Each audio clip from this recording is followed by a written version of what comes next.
ഒരു വർഷം തിയേറ്ററുകളിൽ റിലീസ് ചെയ്തിട്ടുണ്ടായിരുന്ന ഒരു അമേരിക്കൻ ആക്ഷൻ ത്രില്ലർ സിനിമയായിരുന്നു ദ ബീ കീപ്പർ എന്നുള്ളത്. ചിത്രത്തിൽ കേന്ദ്ര കഥാപാത്രത്തെ അല്ലെങ്കിൽ ഹീറോ ആയിട്ട് എത്തിയിട്ടുണ്ടായിരുന്നത് നമ്മുടെ ജേസൺ സ്റ്റാതം ഒക്കെ തന്നെയാണ്. എന്തായാലും സിനിമ എങ്ങനെയുണ്ട് എന്ന് നോക്കാം. സിനിമയുടെ കഥ എന്ന് പറയുമ്പോഴത്തേക്കും നമ്മുടെ ചിത്രത്തിലെ കഥാനായകൻ്റെ പേര് ആദം ക്ലേ എന്നുള്ളതാണ്. അദ്ദേഹം ഒരു ബീ കീപ്പറാണ്, അതായത് ഈ തേനീച്ച വളർത്തുക എന്നൊക്കെ പറയില്ലേ, തേനിന് വേണ്ടിയൊക്കെ. അപ്പോൾ അത്തരത്തിലുള്ള ഒരു ജോലിയൊക്കെയുള്ള ഒരാളാണെന്ന് പറയാൻ സാധിക്കും. എന്തായാലും ഒരു ഘട്ടത്തിൽ തൻ്റെ അടുത്തുള്ള ഒരു ലേഡി മരണപ്പെടുകയാണ്. ആ മരണത്തിന് പിന്നിലുള്ള കാരണക്കാരെന്നുള്ളത് കുറച്ച് ഓൺലൈൻ തട്ടിപ്പുകാരുമാണ്, അല്ലെങ്കിൽ സ്കാമും കാര്യങ്ങളൊക്കെ നടത്തുന്ന ആളുകളുണ്ടല്ലോ. അപ്പോൾ അവരുമാണ്. എന്തായാലും അവരോടൊരു പ്രതികാരം ചെയ്യാൻ ഇറങ്ങുന്നതാണ് ഒരു ബേസിക് ആയിട്ടുള്ള തീം എന്ന് പറയാൻ സാധിക്കും. ഏകദേശം ഒരു തീമാണ്. പിന്നെ കുറച്ചുകൂടി കഥാപാത്രത്തിലും കഥാപരിസരത്തിലും ഒക്കെ തന്നെ കുറച്ചുകൂടി ഡെപ്തൊക്കെ ഉണ്ട്. എന്തായാലും നിങ്ങൾ കണ്ടു തന്നെ മനസ്സിലാക്കിയെടുക്കുക. സിനിമ എങ്ങനെയുണ്ട് എന്ന് ചോദിച്ചു കഴിഞ്ഞാൽ, നിങ്ങളിപ്പോൾ ഒരു കട്ട ജേസൺ സ്റ്റാതം ഫാനാണെന്നുണ്ടെങ്കിലും, അല്ല നിങ്ങൾ വലിയൊരു ആക്ഷൻ ത്രില്ലർ സിനിമ പ്രേമിയാണെന്നുണ്ടെങ്കിലും, നിങ്ങൾക്ക് തീർച്ചയായിട്ടും ഒന്ന് കണ്ടു നോക്കാൻ സാധിക്കുന്ന ഒരു ചിത്രം തന്നെയാണ് ഇത് എന്നുള്ളതാണ് എൻ്റെ ഒരു അഭിപ്രായം എന്നുള്ളത്.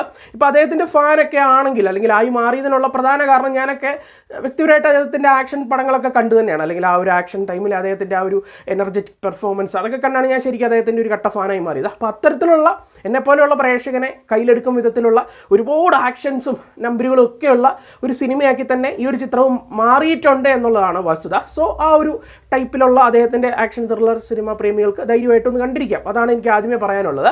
കൂടാതെ ഈ ഒരു ചിത്രത്തിൻ്റെ ആക്ഷൻസ് എന്നൊക്കെ പറയുമ്പോഴത്തേക്കും ഒരു പക്ക മാസ്സായിട്ടുള്ള ആക്ഷൻസ്, നിങ്ങൾക്കറിയാലോ അദ്ദേഹത്തിൻ്റെ കഥാപാത്രം എന്നുള്ളത് പക്ക ഒരു മാസ്സായിട്ട് തന്നെയാണ് ചിത്രീകരിച്ചിരിക്കുന്നത്. നമുക്ക് ശരിക്കും പറയുകയാണെങ്കിൽ ഈ സിനിമയിലെ നായകനും വില്ലനും ഒക്കെ തന്നെ അദ്ദേഹമാണെന്ന് പറയാൻ സാധിക്കും. നമുക്ക് കണ്ടുകൊണ്ടിരിക്കുമ്പോൾ തന്നെ ചിലയിടങ്ങളിലൊക്കെ കാണുമ്പോഴത്തേക്കും ഒരു നെഗറ്റീവ് വൈബൊക്കെ വരും. കാരണം ഒരു കട്ട ഒരു വില്ലനസും ഒക്കെ അദ്ദേഹത്തിൻ്റെ ക്യാരക്ടറിൽ ഫീൽ ചെയ്യും. അപ്പോൾ അത്തരത്തിലുള്ള ഒരു മാസ് കഥാപാത്രത്തിന് വേണ്ട രീതിയിലുള്ള ആക്ഷൻ സീക്വൻസുകൾ, അതിൻ്റെ കൊറിയോഗ്രഫി ഒക്കെ തന്നെയാണ് ചിത്രത്തിനുള്ളിൽ നടത്തിയിട്ടുള്ളത്. കൂടാതെ ഈ ഒരു സിനിമയിൽ നായികയായിട്ട് എത്തിയിട്ടുണ്ടായിരുന്ന എമ്മി ലമ്മാനാണ്. ആ ഒരു പുള്ളിക്കാരത്തിൻ്റെ പ്രകടനവും ഒക്കെ അത്യാവശ്യം നോട്ടബിൾ ആയിട്ടാണ് നിന്നിട്ടുണ്ടായിരുന്നത്. കൂടാതെ കുറേ ഇൻട്രസ്റ്റിംഗ് ആയിട്ടുള്ള ക്യാരക്ടേഴ്സൊക്കെ ഉണ്ട്. അത് വലിയ ഒരുപാട് കഥാപാത്രങ്ങളുള്ള സിനിമയാണ്, അല്ലെങ്കിൽ ഒരുപാട് പ്രാധാന്യമുള്ള കഥാപാത്രങ്ങളുള്ള സിനിമയാണെന്നും പറയാൻ സാധിക്കില്ല. എങ്കിലും അത്യാവശ്യം വന്നിരിക്കുന്നവരൊക്കെ തന്നെ ഓക്കെ ആയിട്ടുള്ള പ്രകടനം കാഴ്ചവെക്കുന്നുണ്ട്. കൂടാതെ ഈ സിനിമയുടെ ക്ലൈമാക്സിൽ ഒരു വില്ലൻ എത്തുന്നുണ്ട്. കുറച്ച് സ്പേസേ ഉള്ളൂ.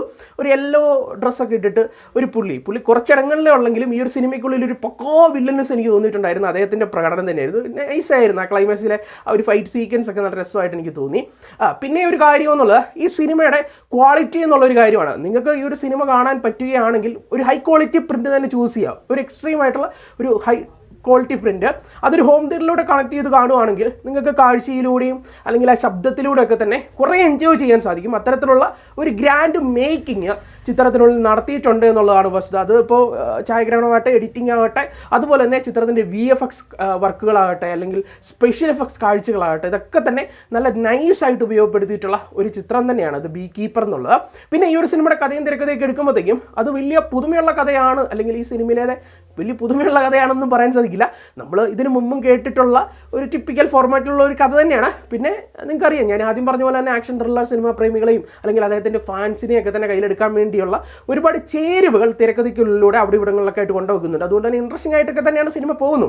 പക്ഷേ ഒരു ടോട്ടാലിറ്റി എടുത്ത് പരിശോധിക്കുമ്പോൾ ഒന്ന് എന്നുള്ളത് ഈ സിനിമയ്ക്കുള്ളിൽ പ്രധാനമായിട്ട്, അല്ലെങ്കിൽ നായകൻ ഇത്തരത്തിലുള്ള ഒരു റിവെഞ്ചിലേക്ക് എത്താൻ വേണ്ടി ഒരു റീസണായിട്ട് വെക്കുന്നത്, തുടക്കത്തിലെ കാണിക്കുന്നത് ആ ഒരു ലേഡി മരണപ്പെടുന്നു, അതിനുള്ള കാരണക്കാർ കുറച്ച് സ്കാമൊക്കെ ചെയ്യുന്ന ആളുകളാണെന്നുള്ളതാണ്. അപ്പോൾ അവിടെ ഒരു വലിയൊരു ഇമോഷൻ ക്രിയേറ്റ് ചെയ്യുന്നുണ്ടെന്ന് പറയാൻ സാധിക്കില്ല. ശരിക്കും പറയുകയാണെങ്കിൽ അവിടുന്ന് ഒരു കറക്റ്റായിട്ടുള്ള ഒരു ഇമോഷൻസൊക്കെ ബിൽഡ് ചെയ്തെടുത്തിട്ട് വേണമായിരുന്നു മുമ്പോട്ട് പോകാൻ വേണ്ടി. ഇത് ക്വിക്കായിട്ട് സിമ്പിളായിട്ടൊക്കെ ഒരു റീസണൊക്കെ ആക്കി മാറ്റിയ പോലെയൊക്കെയാണ് എനിക്ക് തോന്നിയിട്ടുള്ളത്. അത് നമുക്ക് ഇപ്പം നമ്മുടെ ജോൺ വിക്കൊക്കെ ആണെങ്കിൽ അറിയാമല്ലോ, അതിൻ്റെ തുടക്കത്തിൽ തന്നെ നായകൻ ആരാണ്, നായകൻ്റെ ഇമോഷൻ എന്താണ് എന്നൊക്കെ തന്നെ പക്കയായിട്ട് ബിൽഡ് ചെയ്തെടുത്തു. അപ്പോൾ തന്നെ നമുക്ക് പിന്നെ നമുക്കൂടി ഒരു വാശി എങ്ങനെയെങ്കിലും ഇവന്മാരെ തീർക്കണം എന്നുള്ളത്. അപ്പോൾ അത്തരത്തിലുള്ള വലിയ മാജിക്കുകളൊന്നും ഈ ചിത്രത്തിൽ എഴുത്തിൽ സാധിച്ചിട്ടുണ്ടെന്നും പറയാൻ സാധിക്കില്ല. ബട്ട് ഒരു ഓവറോൾ ഓക്കെ ഒരു ഫീലൊക്കെ നൽകുന്ന ഒരു സിനിമയാണ്. കൂടാതെ ക്ലൈമാക്സ് ഒക്കെ തന്നെ ഒരു കാരണവശാലും നടക്കുകയില്ലാത്ത ഒരു സംഭവമാണ്. അത് എന്താണെന്നും പറയുന്നില്ല. സിനിമയുടെ ഒരു ചെറിയൊരു ടേണൊക്കെ അതിൽ സ്പോയിലറായി പോകും. എന്തായാലും ആ ഒരു സിറ്റുവേഷൻ നിങ്ങൾ മൊത്തത്തിൽ നോക്കുക. ഒരാൾക്കും ഒരു കാരണവശാലും ഇത്തരത്തിലുള്ള ഒരു സംഭവം അവിടെ പോയൊന്നും ചെയ്യാൻ സാധിക്കില്ല. എന്തായാലും അത്തരത്തിലുള്ള കുറച്ച് ലോജിക് ഇറേറ്റ്സും ഒക്കെ തന്നെ ഉണ്ട്. ബട്ട് ഒരു ആക്ഷൻ ത്രില്ലർ സിനിമ എന്നുള്ള രീതിയിൽ നോക്കി കാണുമ്പോഴത്തേക്കും അത്യാവശ്യം ഒന്ന് കണ്ടു നോക്കാം. ഓക്കെ, ആ ഒരു ടൈപ്പ് ഒരു സിനിമയാണ്. സിനിമയ്ക്കൊരു 6.5 ഔട്ട് ഓഫ് 10 ആണ് നൽകുന്നത്, 10/6. അപ്പോൾ നമുക്ക് മറ്റൊരു സിനിമയുടെ വിശേഷമായിട്ടാണ്. ബൈ.